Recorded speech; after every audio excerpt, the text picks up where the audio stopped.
जैसा कि परमेश्वर के वचन व्यवस्था विवरण 28 अध्याय उसकी 1 आयत में लिखा है, यदि तू अपने परमेश्वर यहोवा की सब आज्ञाएं जो मैं आज तुझे सुनाता हूँ चौकसी से पूरी करने का चित्त लगाकर उसकी सुने, तो वह तुझे पृथ्वी की सब जातियों में श्रेष्ठ करेगा। इस बहन का नाम सोनिया है और ये पठानकोट के रहने वाले हैं। 2015 में जब इनकी मैरिज हुई तब ये बहन और इनके हस्बैंड बहुत सारे अलग अलग हॉस्पिटल में गए, हर तरह का ट्रीटमेंट करवा के देख लिया, पर कहीं से कुछ भी आशीष नजर नहीं आ रही थी। और ये बहन अपनी जिंदगी में इतना टूट चुके थे, ये हर वक्त रोते रहते थे, कोई आनंद इनकी जिंदगी में नहीं था।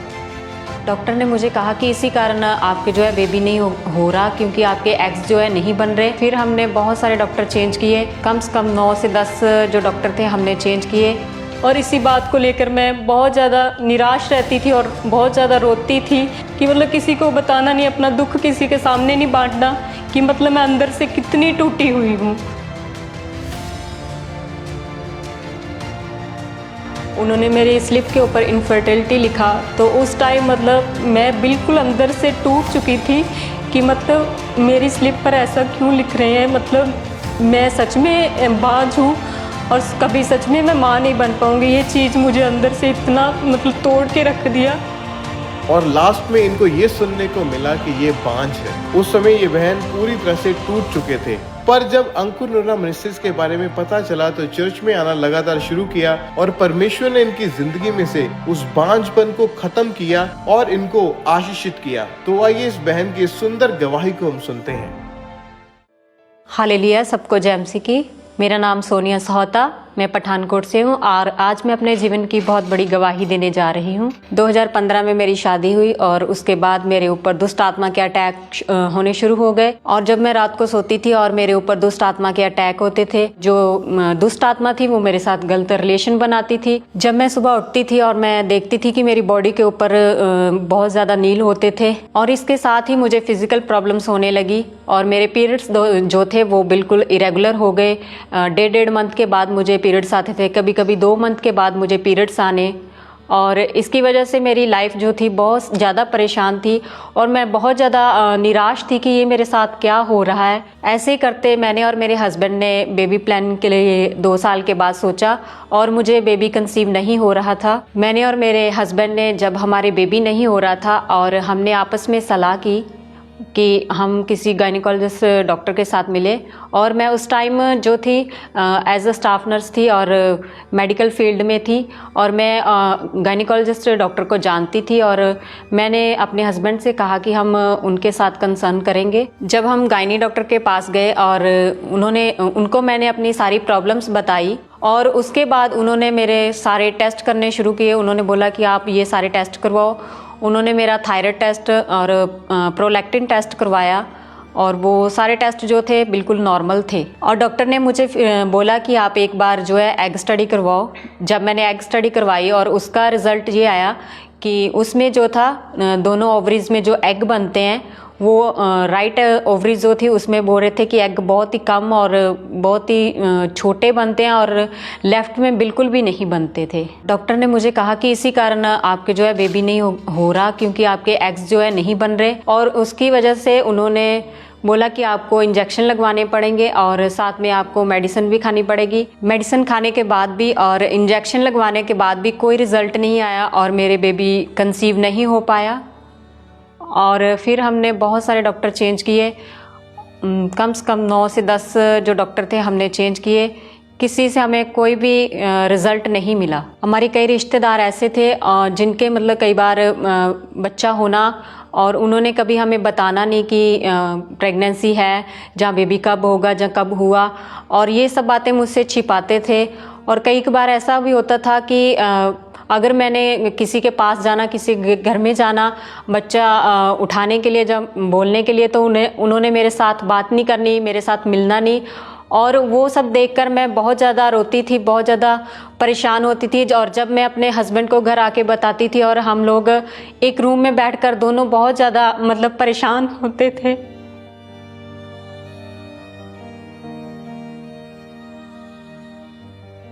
क्योंकि वो समय ऐसा था कि मेरे पास बेबी नहीं था और हम दोनों बहुत ज़्यादा उस बात को लेकर बहुत रोते थे।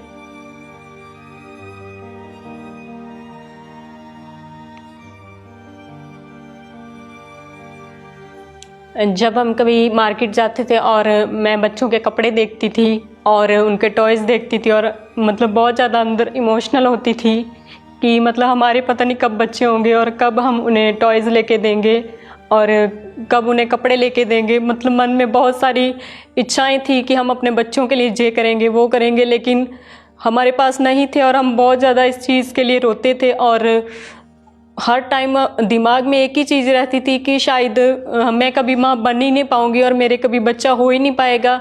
और इसी बात को लेकर मैं बहुत ज़्यादा निराश रहती थी और बहुत ज़्यादा रोती थी। मैं हमेशा अपने कमरे में रूम को बंद करके और अकेले इतना रोना कि मतलब किसी को बताना नहीं, अपना दुख किसी के सामने नहीं बांटना, कि मतलब मैं अंदर से कितनी टूटी हुई हूँ।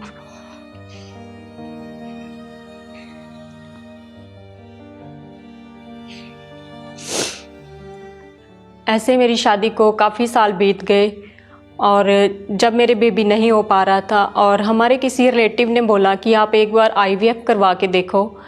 और जब मैंने वो बात सुनी और मैंने अपने हस्बैंड को बोला कि मतलब मुझे किसी रिलेटिव ने बोला कि आप एक बार IVF करवाओ, और मेरे हस्बैंड ने मुझे एक ही बात बोली कि बच्चा अपना ही लेना है, IVF बिल्कुल नहीं करवाना। जब मैं अपने मायके परिवार में जाती थी और मेरे साथ जितनों की शादी हुई थी उन सब के बच्चे थे, बट मेरा बच्चा नहीं था। और मैं जब उन्हें देखती थी और मेरे मन में बहुत ज़्यादा निराशा होती थी कि मेरे पास क्यों नहीं है बेबी। मैं उस चीज़ को देख के बहुत रोती थी और अपने अंदर बहुत ज़्यादा मतलब टूट गई थी, क्योंकि उनके पास बेबीज़ थे, मेरे पास नहीं था। और मैं देखती थी कि पता नहीं मेरे पास कब होगा। जब मैंने अपना ट्रीटमेंट शुरू करवाया और मेरी गायनिकोलॉजिस्ट डॉक्टर जो थे उन्होंने मेरी स्लिप के ऊपर इनफर्टिलिटी लिखा, तो उस टाइम मतलब मैं बिल्कुल अंदर से टूट चुकी थी कि मतलब मेरी स्लिप पर ऐसा क्यों लिख रहे हैं। मतलब मैं सच में बांझ हूँ और कभी सच में मैं माँ नहीं बन पाऊँगी। ये चीज़ मुझे अंदर से इतना मतलब तोड़ के रख दिया और मैं घर आकर इतना रोई। मतलब मैंने डोर बंद करके अपना इतना दुख मैं किसी को बता नहीं सकती थी कि उन्होंने जब मेरी स्लिप पर ऐसा लिखा। और एक दिन हम ऐसे ही बैठे हुए थे, मैं और मेरे हस्बैंड, और मैंने उनको बोला कि अगर मेरे बच्चा नहीं होगा तो आप क्या करोगे। और उन्होंने बोला कि मैंने बच्चे आपसे ही लेने हैं, किसी और से नहीं।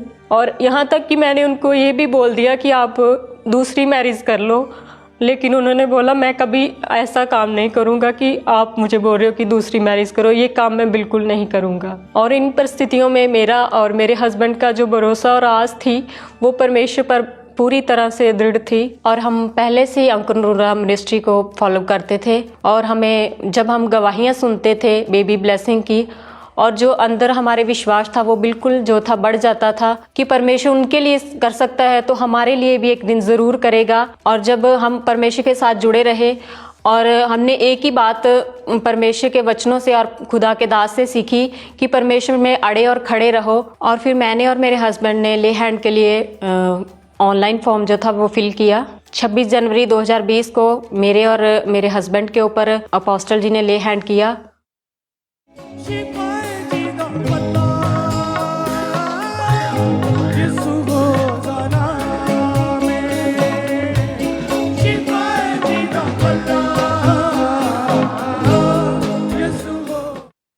जब प्रभु के दास ने मेरे ऊपर हाथ रख के प्रार्थना की और पवित्र आत्मा ने मुझे टच किया और मैं नीचे गिर गई, और जब मैं उठी और मुझे एकदम से ऐसे लगा कि मतलब मेरा शरीर जो था, जो भारीपन रहता था वो बिल्कुल हल्का फुल्का हो गया। उस ले हैंड के बाद प्रभु ने मुझे डिलीवर किया और चंगा किया, और जो भी मतलब मेरी प्रॉब्लम्स थी वो सारी ठीक ही। मेरे जो पीरियड्स बिल्कुल इरेगुलर रहते थे वो रेगुलर हो गए, और जो दुष्ट आत्मा के अटैक थे बिल्कुल बंद हो गए, और मेरी लाइफ बिल्कुल जो थी बदल चुकी थी। उस ले हैंड के कुछ महीनों के बाद नवंबर 2020 को जब मैंने अपना टेस्ट किया और मेरा प्रेगनेंसी टेस्ट जो फर्स्ट टाइम मेरी मैरिड लाइफ के 5 साल के बाद जो मेरा टेस्ट था पॉजिटिव आया। डॉक्टर्स ने मुझे जो इनफर्टिलिटी का नाम दिया था मेरी स्लिप्स के ऊपर लिखा होता था, और वो सब नाम धराई को परमेश्वर ने ख़त्म करके मुझे बच्चों की आनंद करने वाली एक माता बनाया। मेरे सूखे गर्भ को, मेरी बंजर गर्भ को जो था एक फलवंत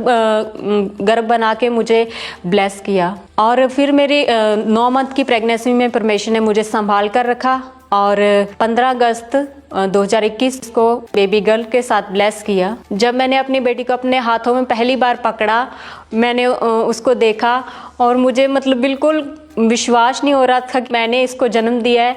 मतलब वो मेरी खुशी का ठिकाना नहीं था कि प्रभु ने मेरी शर्मिंदगी को दूर किया, मेरे बांझपन के शब्द को जो मेरी ज़िंदगी में था उसको मतलब ख़त्म किया और मुझे इतनी ब्यूटीफुल बेबी गर्ल के साथ ब्लेस किया। और इसके बाद मुझे परमेश्वर ने 8 मई 2023 को एक बेटी के साथ और ब्लेस किया और मैं अपने इन दोनों बेटियों के साथ बहुत खुश हूँ। मैं परमेश्वर का बहुत धन्यवाद करती हूँ। जिन बहनों के पास बेबीज़ नहीं है, मैं उनको यही मैसेज देना चाहती हूँ कि परमेश्वर में अड़े और खड़े रहिए, प्रार्थना करना, वचन पढ़ना, फास्टिंग करना कभी ना छोड़ें।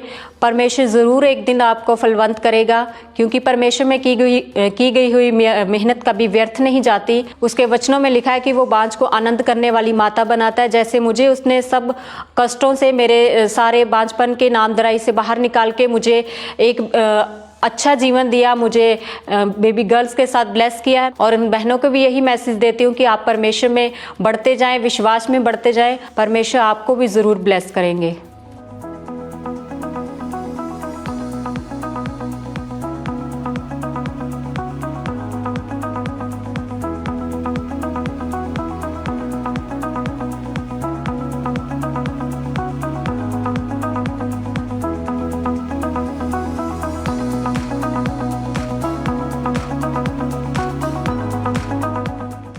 इस आशीष के लिए मैं प्रभु का धन्यवाद करती हूँ और परमेश्वर के दास का भी धन्यवाद करती हूँ। सबको जय मसीह की।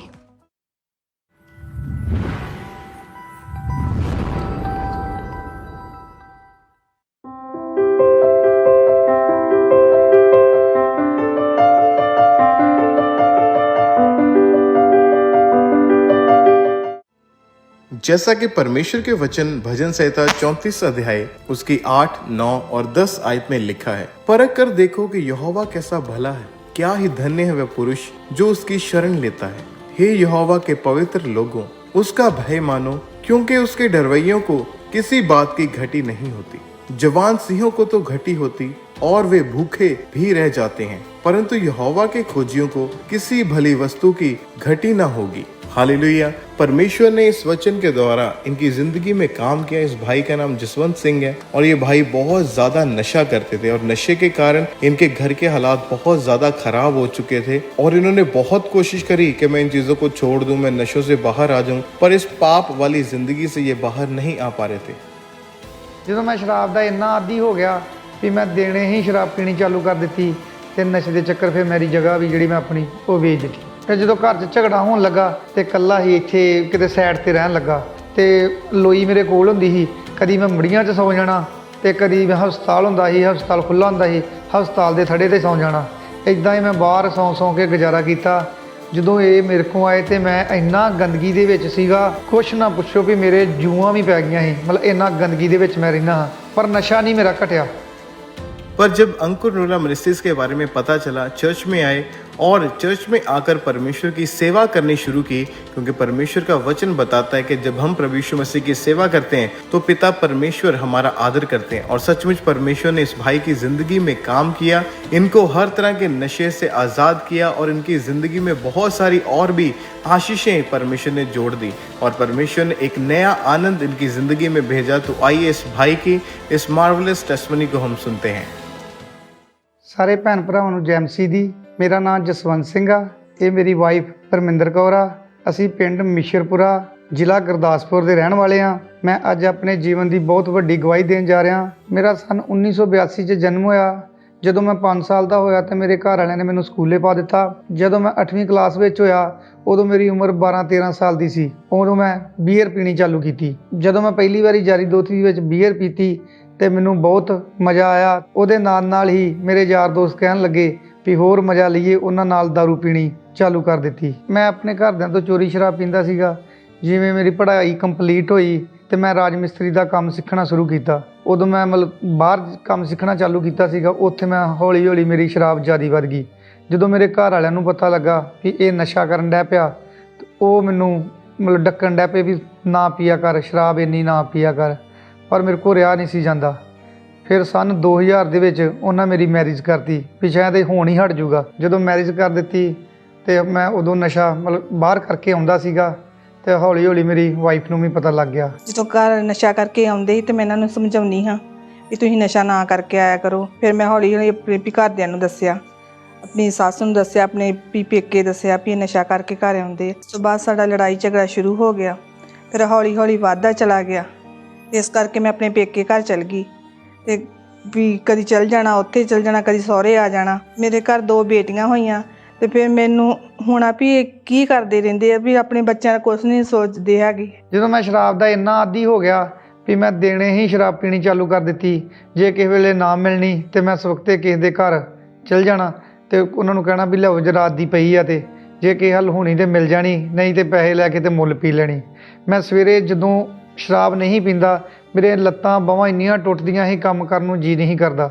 ਫਿਰ ਜਦੋਂ ਮੈਂ ਸਵਖਤੇ ਪੀ ਲੈਣੀ ਆ, ਪੀ ਕੇ ਹੀ ਕੰਮ ਤੇ ਜਾਣਾ ਵਾ ਤੇ ਨਾਲ ਲੈ ਕੇ ਜਾਣਾ ਵਾ। ਦੁਪਹਿਰੇ ਵੀ ਸ਼ਰਾਬ ਪੀਣੀ ਆ, ਕੋਈ ਰੋਟੀ ਪਾਣੀ ਨਹੀਂ ਖਾਣਾ। ਮਤਲਬ ਜਦੋਂ ਦਿਹਾੜੀ ਲਾਉਣੀ ਤੇ ਜਿਹੜੇ ਪੈਸੇ ਕਮਾਉਣੇ ਆ, ਜੇ ਥੋੜ੍ਹੇ ਬਹੁਤੇ ਬੱਚੇ ਤੇ ਦੇ ਦੇਣੇ ਆ, ਬਾਕੀ ਸਾਰੇ ਨਸ਼ੇ ਦੇ ਵਿੱਚ ਹੀ। ਕੁਝ ਆਪ ਪੀ ਲੈਣੀ, ਕੋਈ ਯਾਰਾਂ ਦੋਸਤਾਂ ਨੂੰ ਪਿਆ ਦੇਣੀ। ਜਦੋਂ ਮੈਂ ਨਸ਼ਾ ਕਰਕੇ ਬਾਹਰ ਲੜਾਈ ਝਗੜੇ ਕਰਨੇ, ਫਿਰ ਸਾਡੇ ਘਰ ਵੀ ਝਗੜਾ ਹੋਣ ਡਿਆ ਪਿਆ। ਝਗੜੇ ਦੇ ਕਾਰਨ ਫਿਰ ਮੇਰੇ ਫਾਦਰ ਸਾਹਿਬ ਕਹਿੰਦੇ ਵੀ ਤੁਸੀਂ ਇੱਦਾਂ ਕਰੋ, ਦੋਵੇਂ ਭਰਾ ਅੱਡ ਅੱਡ ਹੋ ਜਾਓ। ਅੱਡ ਜਦੋਂ ਹੋਏ ਸਾਡੇ ਅਸੀਂ ਵੱਖ ਹੋ ਗਏ। ਵੱਖ ਹੋਣ ਦੇ ਬਾਵਜੂਦ ਜਦੋਂ ਫਿਰ ਨਾ ਹੀ ਨਸ਼ਾ ਮੇਰਾ ਘਟਿਆ ਤੇ ਨਸ਼ੇ ਦੇ ਚੱਕਰ ਫਿਰ ਮੇਰੀ ਜਗ੍ਹਾ ਵੀ ਜਿਹੜੀ ਮੈਂ ਆਪਣੀ ਉਹ ਵੇਚ ਦਿੱਤੀ। ਜਦੋਂ ਮੈਂ ਆਪਣੀ ਜਗ੍ਹਾ ਵੇਚ ਦਿੱਤੀ, ਜਗ੍ਹਾ ਵੇਚ ਕੇ ਫਿਰ ਮੈਂ ਆਪਣੇ ਸਹੁਰੇ ਘਰ ਚਲ ਗਿਆ। ਸਹੁਰੇ ਘਰ ਵੀ ਇਹੋ ਹੀ ਰਾਤ ਦਿਨ ਝਗੜਾ ਰਹਿਣਾ। ਉਹਨਾਂ ਕੁਛ ਕਹਿਣਾ, ਮੈਂ ਕੁਛ ਕਰਨਾ। ਉਹਨਾਂ ਸਮਝਾਉਣਾ ਵੀ ਸ਼ਰਾਬ ਨਾ ਪੀਆ ਕਰ, ਚੱਲ ਜੋ ਪੀਣੀ ਵੀ ਆ ਤੇ ਥੋੜ੍ਹੀ ਪੀ ਕੇ ਆਇਆ ਕਰ। ਪਰ ਮੈਂ ਜੇ 500 ਰੁਪਈਆ ਦਿਹਾੜੀ ਲੈਣੀ ਤੇ ਉਹ 'ਚੋਂ ਮੈਂ 300 ਦੀ ਸ਼ਰਾਬ ਪੀਣੀ ਤੇ 100 ਰੁਪਈਆ ਫਿਰ ਸਵੇਰੇ ਵਾਸਤੇ ਰੱਖ ਲੈਣਾ ਵੀ ਸਵੇਰੇ ਸਵਖਤੇ ਜਾਣਾ ਪੀਣ। ਨਸ਼ੇ ਦੀ ਵਜ੍ਹਾ ਦੇ ਕਾਰਨ ਮੇਰੀ ਮਾਰਕੀਟ 'ਚ ਵੀ ਬੜਾ ਫਰਕ ਪਿਆ। ਕਈ ਲੋਕ ਤੇ ਇਹ ਸੋਚਦੇ ਸੀ ਵੀ ਨਹੀਂ ਯਾਰ ਉਹ ਸ਼ਰਾਬੀ ਆ, ਉਹਨੂੰ ਨਹੀਂ ਕੰਮ ਤੇ ਡਾਉਣਾ। ਤੇ ਜਿਹੜੇ ਪੱਕੇ ਗਾਹਕ ਸੀਗੇ ਉਹਨਾਂ ਦੇ ਫਿਰ ਮੈਂ ਲੱਗ ਵੀ ਜਾਣਾ। ਤੇ ਜਿਹੜੇ ਮੈਂ ਘਰ ਕੰਮ ਤੇ ਲੱਗਣਾ, ਸ਼ਰਾਬ ਨਾਲ ਹੀ ਖੜਨੀ ਆ। ਜੇ ਨਹੀਂ ਉਹਨਾਂ ਨੂੰ ਪੁੱਛਣਾ ਵੀ ਜੇ ਸ਼ਰਾਬ ਨਹੀਂ ਖੜਨ ਦੇਣੀ ਤੇ ਫਿਰ ਮੈਂ ਤੁਹਾਡਾ ਕੰਮ ਨਹੀਂ ਕਰਨਾ। ਜਦੋਂ ਫਿਰ ਮੈਂ ਸਹੁਰੇ ਪਰਿਵਾਰ ਨਾਲ ਜ਼ਿਆਦਾ ਲੜਾਈ ਝਗੜਾ ਕਰਨਾ ਚਾਲੂ ਕਰ ਦੇਣਾ, ਉਹ ਕਹਿਣ ਡੈ ਪਏ ਵੀ ਤੂੰ ਆਪਣੇ ਬੱਚਿਆਂ ਦਾ ਖਰਚਾ ਦੇ।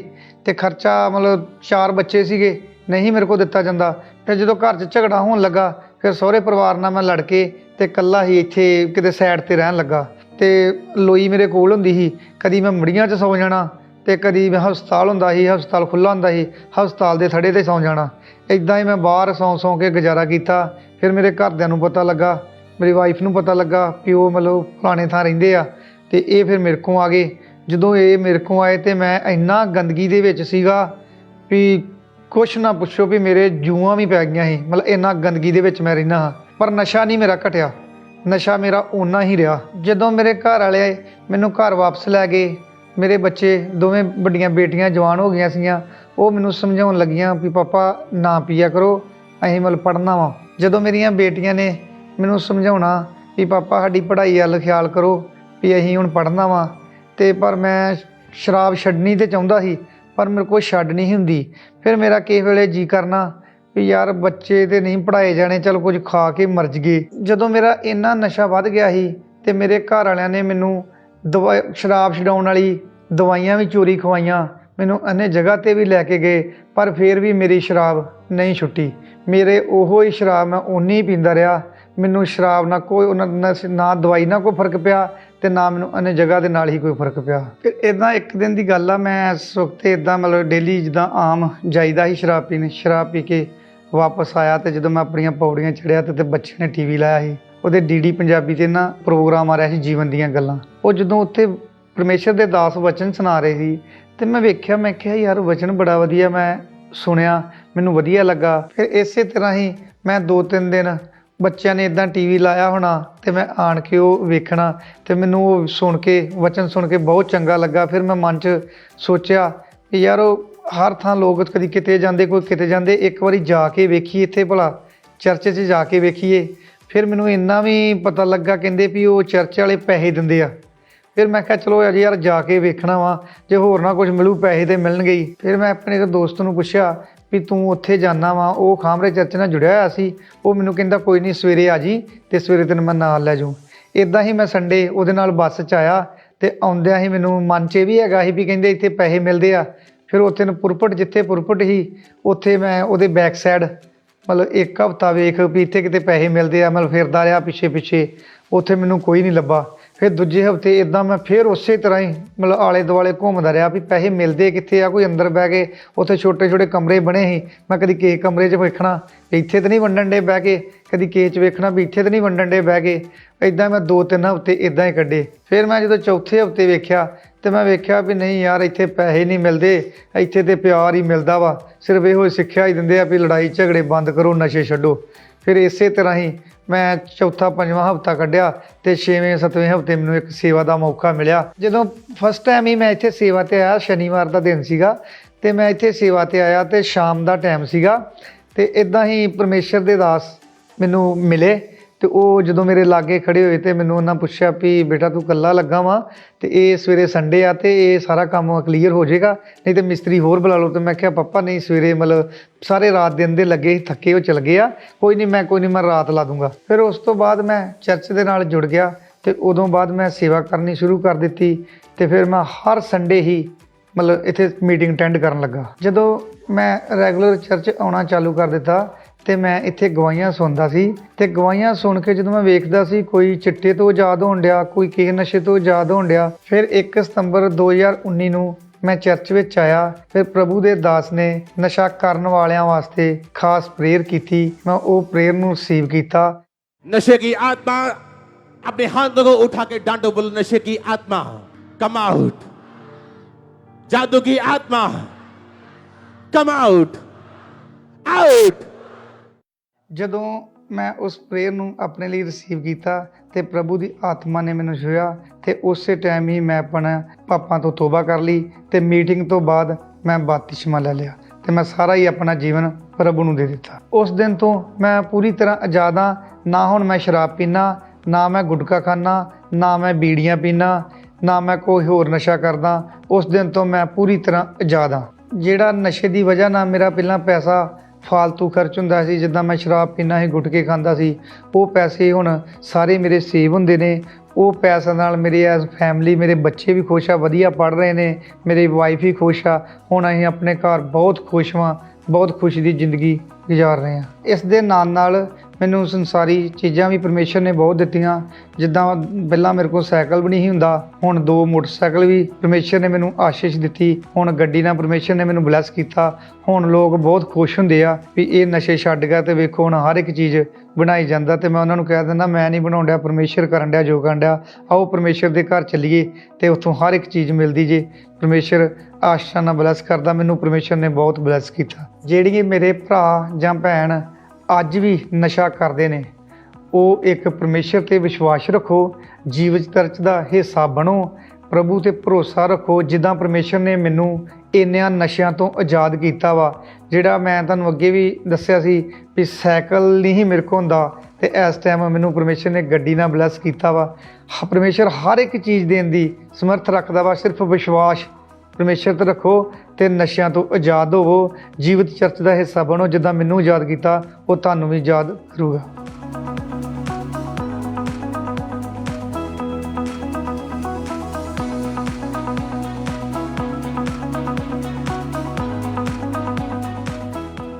ਇਸ ਵੱਡੇ ਛੁਟਕਾਰੇ ਦੇ ਲਈ, ਇਸ ਵੱਡੀ ਬਲੈਸਿੰਗ ਦੇ ਲਈ ਮੈਂ ਪਰਮੇਸ਼ਰ ਦਾ ਧੰਨਵਾਦ ਕਰਦਾ ਤੇ ਪਰਮੇਸ਼ਰ ਦੇ ਦਾਸ ਤੇ ਦਾਸੀ ਦਾ ਵੀ ਧੰਨਵਾਦ ਕਰਦਾ।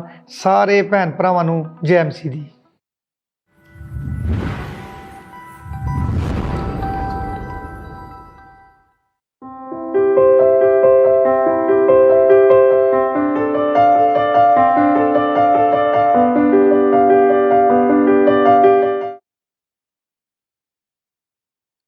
इस बहन का नाम अनीता है और ये जलंधर शहर के रहने वाले हैं। जून 2024 में ये बहन एक्टिवा पर कहीं जा रहे थे और सामने आ रहे ऑटो के साथ इनका एक्सीडेंट हो गया, जिसकी वजह से बहुत जोर से ये रोड के ऊपर गिरे। और जब इनको चेक किया गया तो इनकी टांग पर और इनके पाँव पर बहुत भयानक इंजरी हुई। और जब डॉक्टर के पास ले जाया गया तो डॉक्टर ने बताया कि ये बहुत ही भयानक घाव इनके पैर के ऊपर बन चुका है और धीरे धीरे करके इनका पैर गलना शुरू हो चुका था।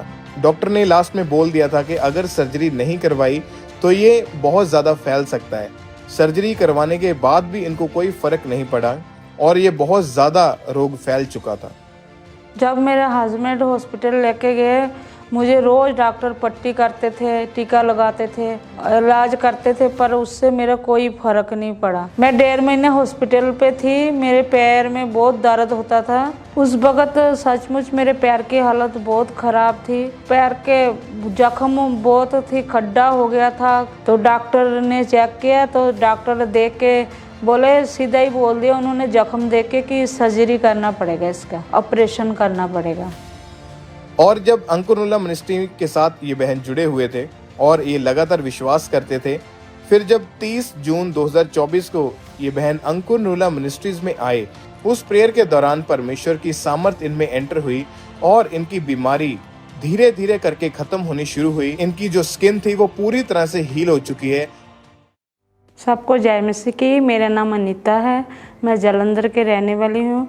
मैं आज अपनी जीवन की सबसे बड़ी गवाही देने जा रही हूँ। जून 2024 की बात है। मैं एक दिन अपने हस्बैंड को एक्टिवा के ऊपर खाना देने जा रही थी फैक्ट्री में। जब मैं अपने हस्बैंड को खाना दे के वापस आ रही थी, मैं इधर उधर ताकि मोड़ कटने लगी जब, तो देखा कुछ नहीं था, तो एकदम से ऑटो आया और मैं बीच में लग गए और बहुत जोर से मेरी एक्सीडेंट हो गई। मैं गिर गई। जब मेरे एक्सीडेंट हुआ वहाँ पर लोग इकट्ठे हो गए और मुझे पता भी नहीं था। उन्होंने मुझे उठाया और हॉस्पिटल में लेके गए और डॉक्टर ने मेरा टीका टूका लगाया, पर जैसे तब होश आया था मुझे। उसके बाद लोग मुझे घर छोड़ के गए तो मेरा पैर इतना से सूज गया। जब मैं सुबह उठी, अपने बाएं पैर को चेक किया तो मेरे पैर में इतनी जख्म बन गई और मैंने अपने हस्बैंड को बताया तो उन्होंने मुझे हॉस्पिटल में लेके गए। उन्होंने इमरजेंसी में मुझे दाखिल कर लिया। जब मेरे हस्बैंड हॉस्पिटल लेके गए,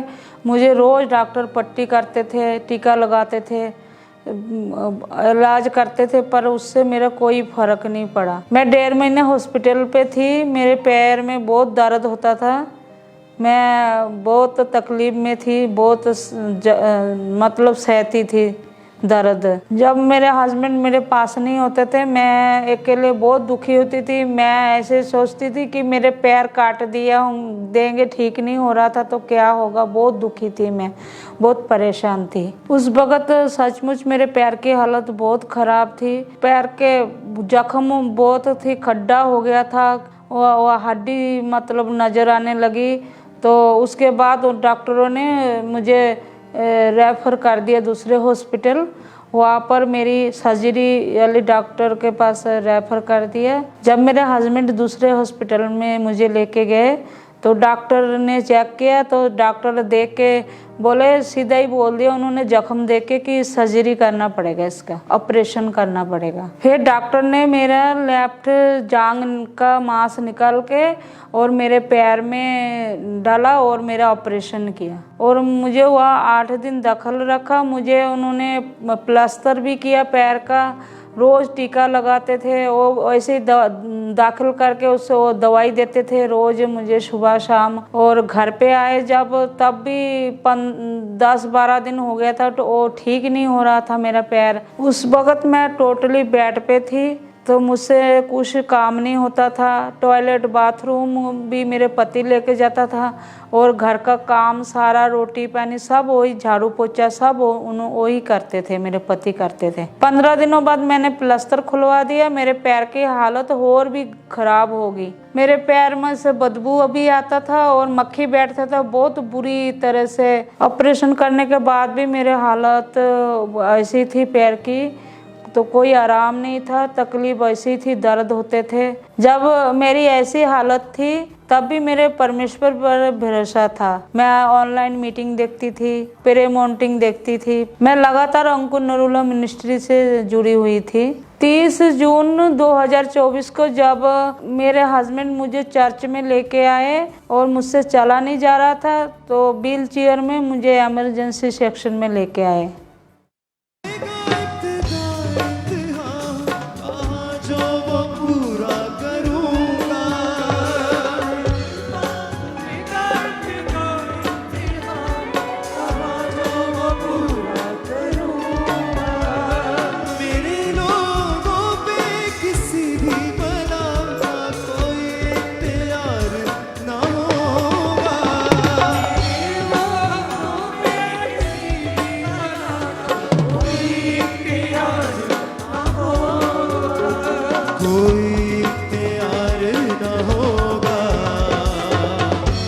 अबदी जीवन का ताज मैं तुझको पहनाऊंगा।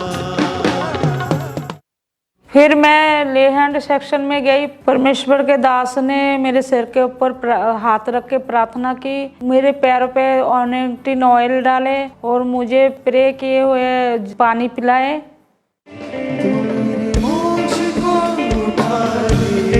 ये कब से है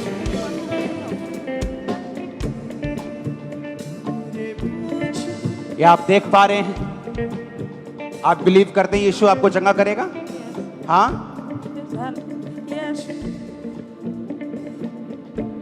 इन जीसस नेम।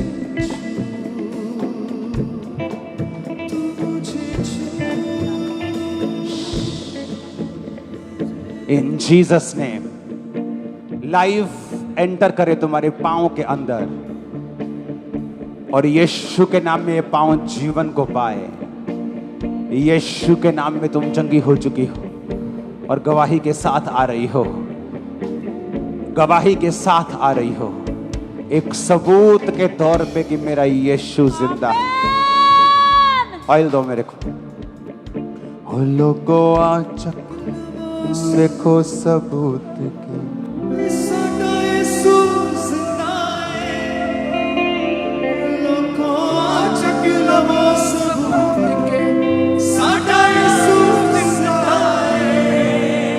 लोको आ सबूत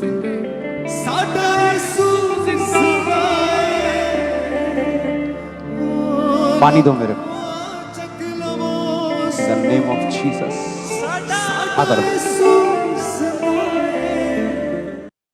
उस लेहंड के बाद प्रभु ने मुझे चंगा करना शुरू किया। मेरे पैर के जख्म भर गए, ठीक होना शुरू हुआ।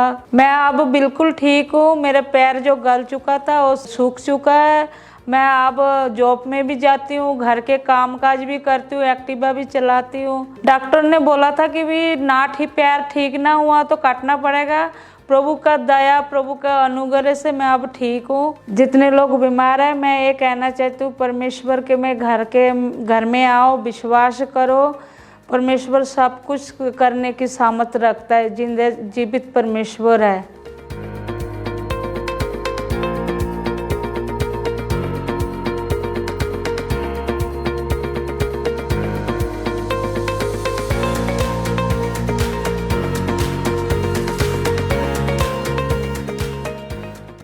इस बड़ी चंगाई के लिए मैं परमेश्वर का धन्यवाद करती हूँ। परमेश्वर के दास दासी का धन्यवाद करती हूँ। सबको जय मसीह की।